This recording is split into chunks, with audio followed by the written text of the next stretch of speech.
Hello friends, welcome to Mona's fantasy world.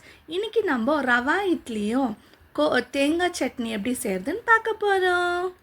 அதுக்கு first நம்மளுக்கு தேவையானது ரவா மிக்ஸ் எடுத்து ஒரு கண்டெய்னரில் போட்டுக்கணும். அது போட்ட பிறகு அதுக்கு தேவையான அளவு கர்ட்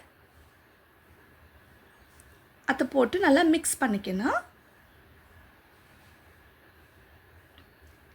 அது கூட கொஞ்சம் தண்ணியாக ஆட் பண்ணிக்கோங்க லைட்டாக. அதுக்கப்புறம் நல்லா பேட்டர் ரெடி ஆகும்.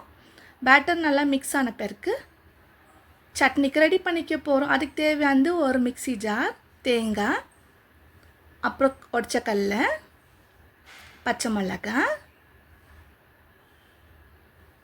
உப்பு, அதில் கொஞ்சம் தண்ணி போட்டு மிக்ஸ் பண்ணிக்கோங்க.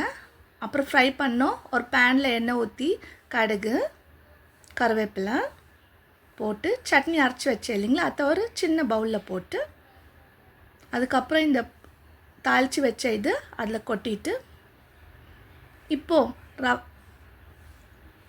இட்லி தட்டையில் ரவா இட்லி மிக்ஸை ஊற்றி வச்சுக்கலாம். அதுக்கப்புறம் அதை நல்லா பாயில் பண்ணுங்கள். பாயில் பண்ணது ரவா இட்லி ரெடி ஆயிடுச்சு. ஒரு பிளேட்டில் எடுத்து ரவா இட்லி எடுத்து வச்சுருங்க. அதுக்கப்புறம் சட்னி எடுத்துகிட்டு வச்சுட்டு பிரேக்ஃபாஸ்ட்டை சர்வ் பண்ணுங்கள்.